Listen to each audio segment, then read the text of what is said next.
안녕하세요. 최고정의 책갈피 제196번째 시간입니다. 오늘은요, 삶의 세 가지 방식이란 제목으로 여러분과 함께 생각을 나누겠습니다. 세탁소에 갓 들어온 새 옷걸이한테 헌 옷걸이가 한마디 했습니다.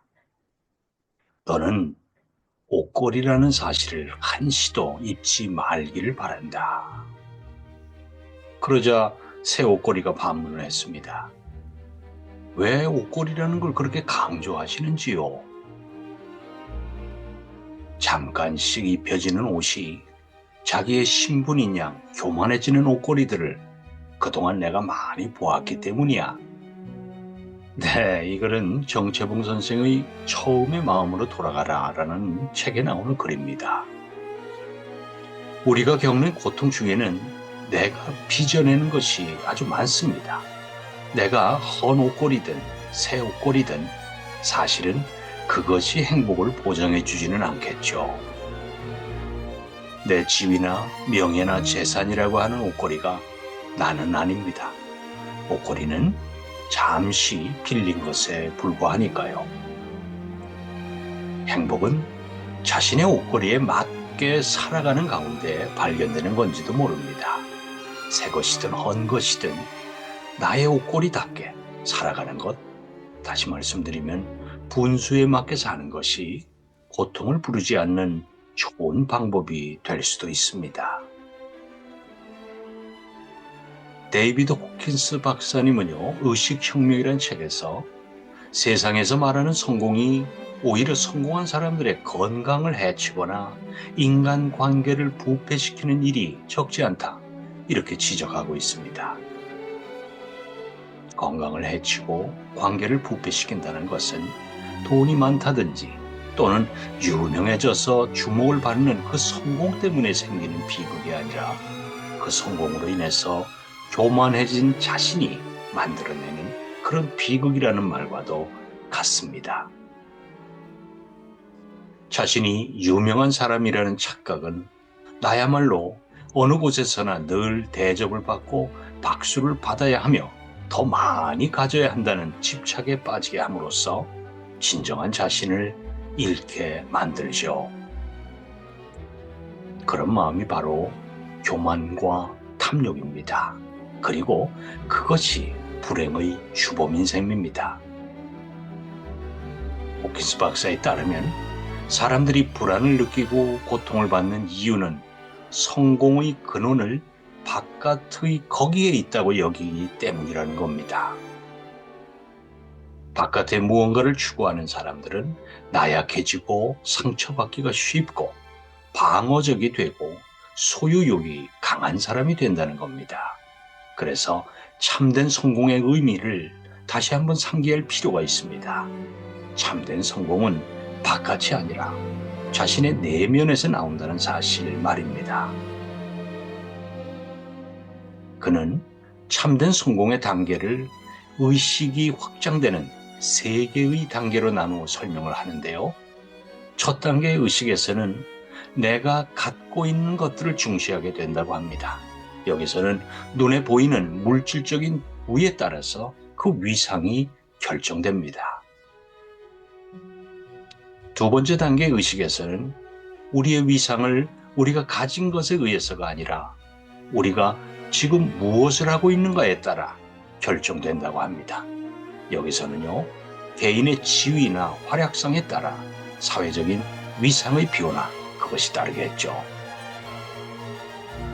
그렇지만 의식이 더욱 성장하고 자기 분야에서 고도의 성취를 이루게 됨에 따라 사회적 역할에 대한 매력은 서서히 그 힘을 잃기 시작합니다. 다시 말씀드리면 그동안 그렇게 중요하게 여겼던 그런 유명세 따위에는 관심이 적어진다는 것이죠. 그래서 마지막 단계의 의식에 이르면 인생의 경험을 통해 자신이 결국 어떤 사람이 될 것인지에 전념하게 됩니다.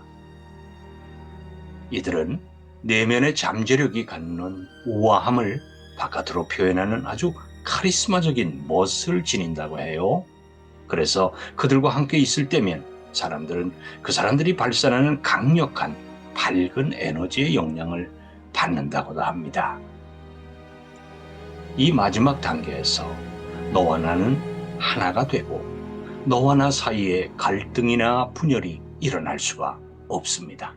오히려 너로 인해 내가 더 행복해지고 나로 인해 네가 더 행복해질 테니까요. 여러분과 저의 삶이 이런 단계에 머물러 아름다운 카리스마로 세상을 밝게 비추는 그런 삶이기를 소망합니다.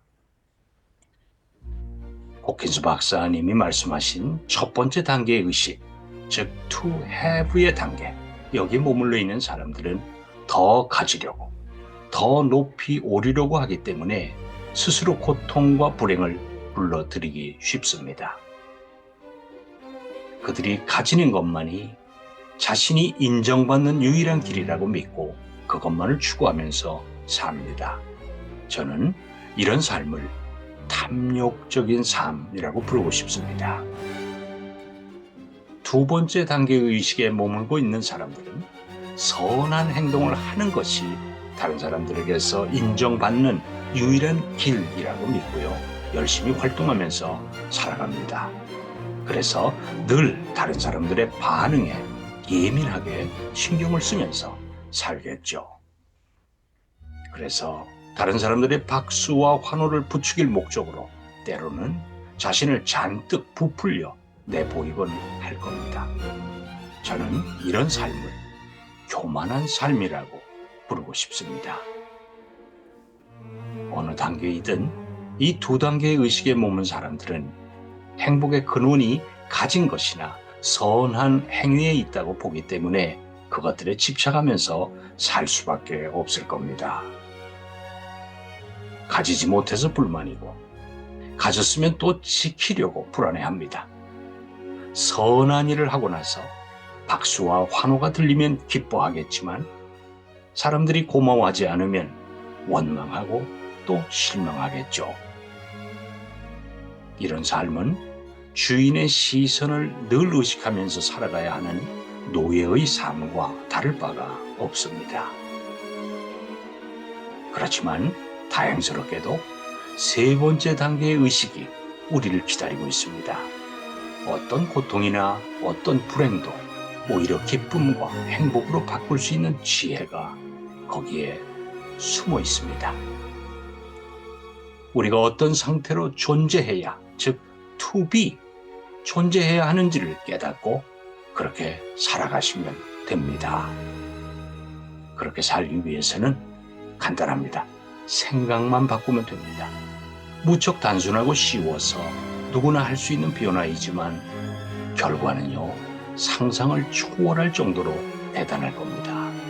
갈등이 치유되고 건강도 좋아지고 너와 나 사이에 조화가 이루어지는 기적을 맛보게 될 거니까요. To have와 to do의 삶에서 to be의 삶으로의 전환, 이 전환은 우리 모두의 삶을 평온하고 행복하게 만들어 줄 겁니다. 네, 앞으로 1년 동안요, 우리가 어떤 시선으로 삶을 바라봐야, 우리가 어떤 시선으로 내가 겪고 있는 시련을 바라보아야 to be로서의 행복한 삶을 살 수 있는 것인지를 여러분들과 함께 고민해 보도록 하겠습니다. 네, 오늘 최원영의 책갈피 196번째 시간, 삶의 세 가지 방식, to be로서의 삶, to do로서의 삶, to have로서의 삶, 세 가지를 알아봤습니다. 여러분 감사드리고요. 건강하시고 다음 주 월요일 또 반갑게 뵙겠습니다. 고맙습니다.